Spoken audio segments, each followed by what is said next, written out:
The centuries preceding the Great War were a time of peace and growth for the Republic.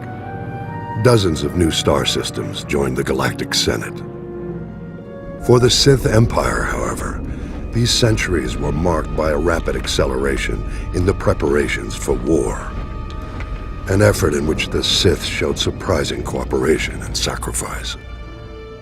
I have long suspected that during this extended period, the Sith spent generations infiltrating Republic political circles, and even the Jedi Order.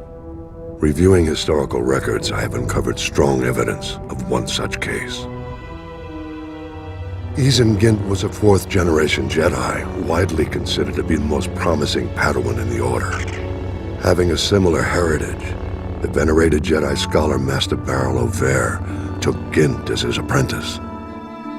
Together, Over and Gint traveled the galaxy, studying the mysteries of the Force. Over the years, the pair became more and more ambitious, eventually undertaking a daunting mission. They set out to explore the ancient Sith temples on Yavin 4. Their goal was to investigate the final resting place of Naga Sadow, one of the most powerful Sith Lords who ever lived. Arriving on Yavin 4, Over and Gint discovered that Naga Sadow's twisted Massassi warriors had survived the centuries. The Massassi originated as a Sith subspecies, forming the backbone of the earliest Sith armies.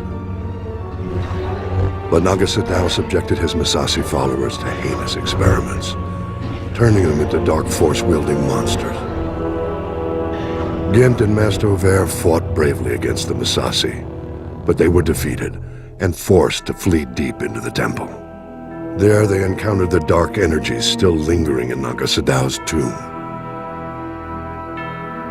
Weeks later, Master Over returned to the Jedi Temple on Coruscant, alone, wounded and half insane from the tortures he had endured.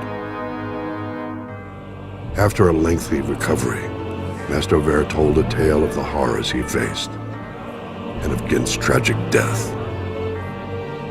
Several years passed. Then one day, Izen Gint mysteriously reappeared on Coruscant, wearing the garb of the Massassi warriors and bent on killing Master Over.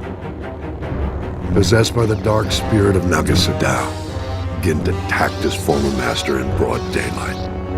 The brutal battle between the two was staged, with all the Republic watching. Gint's borrowed powers were formidable, but Master Over won the day. Over's triumph over darkness was celebrated, and the Jedi Council assumed that all was well. The question no one asked was this: why would Naga Sadow's spirit seek vengeance, specifically against Master Over? The answer has become clear after a closer look at Over's Jedi heritage. His father and grandfather also went out of their way to visit the tombs of the ancient Sith Lords. They were a family of Sith infiltrators. Over's mission on Yavin 4 was not for the Jedi. It was on behalf of his true master, the Dark Emperor of the Sith. The Emperor knew the spirits of the ancient Sith Lords could be a threat to his power when he returned to the known galaxy a century later. Over's trip to Yavin 4 was a preemptive strike. To seal Naga Sadow's tomb and ensure the Emperor's only enemies when he returned would be the Jedi and the Republic. How unfortunate that we've only learned the terrible truth about Master Over more than a century too late. Of course, this revelation only raises further questions. What other acts of dark subterfuge were Over and his family involved in? This will be the starting point of my next report.